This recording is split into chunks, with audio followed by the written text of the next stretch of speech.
Hello friends, welcome to Matt Kitchen. Matt কিচেনে আপনাদের সবাইকে স্বাগত। পুরনো বন্ধুদের পাশে থাকার জন্য ধন্যবাদ এবং নতুন বন্ধুদের স্বাগত জানিয়ে শুরু করছি আজকের রেসিপি। শুরুতেই দেখতে পাচ্ছেন আমি এখানে কয়েকটা পটল নিয়ে নিয়েছি। আপনাদের যতটা প্রয়োজন পরিমাণ সেই অনুপাতে নিয়ে নেবেন। আমি এখানে 250 গ্রাম পটল নিয়েছি। এবারে পটলটাকে খুব ভালো করে প্রথমে আমি ধুয়ে নিয়েছি, তারপরে এর যে খোসাটা এরকম বটিতে লাগিয়ে এরকম ঘষে ঘষে তুলে নিচ্ছি। এটা কিন্তু ছুরি দিয়েও করা যেতে পারে। ওপরের খোসাটা ঘষে ঘষে তুলে নিয়ে তারপরে পটলটাকে এরকমভাবে দুভাগ করে নিলাম। যদি দানাটা খুব মোটা হয়ে গিয়ে থাকে তাহলে আমি দানাটাকে ফেলে দেব। এইটার পটলটা যেরকম দানাটা একটু মোটা হয়ে গেছিলো, সেই জন্য আমি পটলটার দানাটাকে ফেলে দিয়েছি।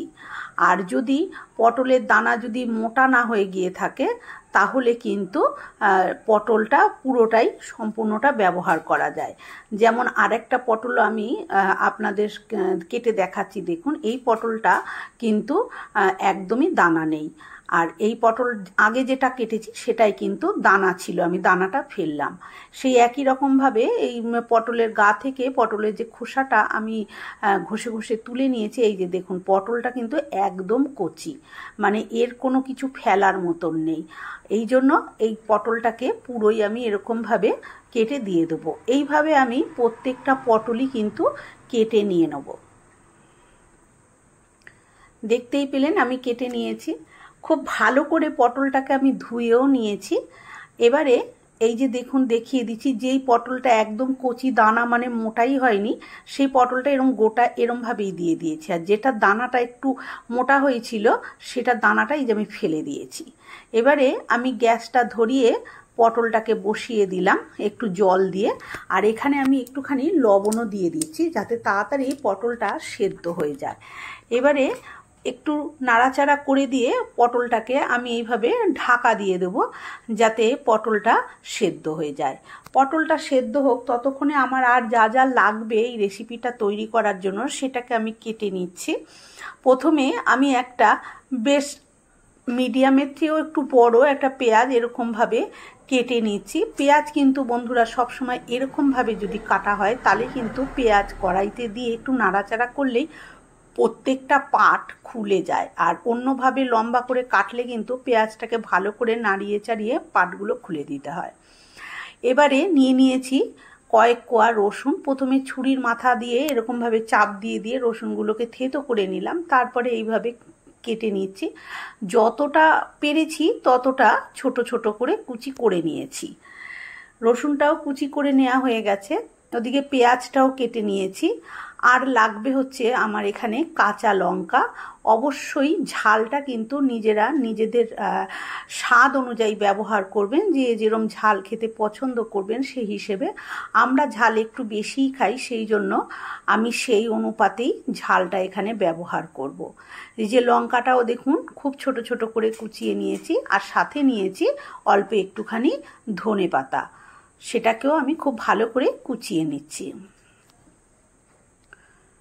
আপনারা এইভাবে একবার পটলের ভর্তা যদি করে খান তাহলে অবশ্যই দেখবেন আবার করে খেতে ইচ্ছে হবে। যাই হোক, আমার সব কিছু কাটা হয়ে গেছে। এবারে দেখুন আমি এই যে গ্যাসটা নিভিয়ে দিয়েছি, দেখিয়ে দিচ্ছি ছুরি দিয়ে। দেখুন পটলটা কত সুন্দর সিদ্ধ হয়ে গেছে, বুঝতেই পাচ্ছেন এটা খোলা সমেত, তাই কত তাড়াতাড়ি ছুরিটা ঢুকে গেল। এবারে এই পটলটার জলগুলো আমি ফেলে দিয়েছি ঝরিয়ে নিয়ে। এবারে একটা মিক্সিং জারের মধ্যে পটলটা নিয়ে আর তাতে আমি 2 চামচ মাত্র জল দিয়ে এর একটা মিহি পেস্ট তৈরি করে নিয়েছি। এই যে দেখুন, এই রকমভাবে আমি পেস্টটা তৈরি করেছি। আর এটাকে এরকমভাবে পেস্ট করব বলেই যেটা মোটা দানা ছিল দানাগুলো আমি ফেলে দিয়েছি। যাই হোক, এবারে একটা কড়াই বসিয়ে দিলাম। কড়াইটা বেশ একটু গরম হয়ে গেলে আমি কড়াইয়ের মধ্যে দিয়ে দিচ্ছি সর্ষের তেল। অবশ্যই কিন্তু এটা সর্ষের তেলেই করতে হবে, এটা সর্ষের তেলে করলেই খেতে ভালো লাগবে। বেশ একটুখানি তেল দিয়ে দিলাম। তেলটা ভালো করে গরম হয়ে গেলে এখানে আমি 2টো শুকনো লঙ্কা ফাটিয়ে দিয়ে দিচ্ছি, দিয়ে দিলাম 1/2 চামচ কালো জিরে। তারপরে ফোড়নটা একটু ভাজা হয়ে আসলে তারপরে এখানে আমি দিয়ে দিয়েছি সেই একদম ছোট ছোট কুচি করে রাখা রসুন কুচিটা। দিয়ে দিলাম। আমি এখানে রসুনটা কুচি করে দিলাম, আপনারা চাইলে বেটেও দিতে পারেন, তবে কুচি করে দিলেই রসুনটা বেশি ভালো হবে। আর দিয়ে দিলাম কাঁচা লঙ্কা কুচিটা। এবার একটু নাড়াচাড়া করে নেব যাতে রসুনটা একটু ভাজা হয়ে যায়। তারপরে দিয়ে দিচ্ছি সেই কুচিয়ে রাখা পেঁয়াজটা। এইবার পেঁয়াজটা দিয়ে এইভাবে একটু নাড়াচাড়া করে একটু ভাজা ভাজা করে নিচ্ছি যাতে পেঁয়াজের রঙটা চেঞ্জ হয়ে যায়, সেই পর্যন্ত এটাকে একটু ভাজা ভাজা করে নেব। আর দেখুন বন্ধুরা, পেঁয়াজটা ওইভাবে কাটার কারণে দেখুন পেঁয়াজের পাপড়িগুলো কিন্তু কত সহজে খুলে গেছে। এবারে দিয়ে দিচ্ছি অল্প একটু লবণ যাতে পেঁয়াজটা তাড়াতাড়ি নরম হয়ে যায় আর তাড়াতাড়ি ভাজাও হয়ে যায়। তারপরে মিনিট খানেক এইভাবে নাড়াচাড়া করলেই দেখুন পেঁয়াজ কিন্তু একদম নরম হয়ে গেছে। এই অবস্থায় আমি এখানে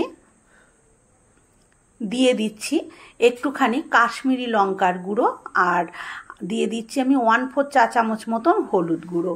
অবশ্যই কাশ্মীরি লঙ্কার গুঁড়োটা দিলাম এখানে রং হওয়ার জন্য, আর কাঁচা লঙ্কা তো আমি অনেকটাই দিয়েছি ঝাল হওয়ার জন্য।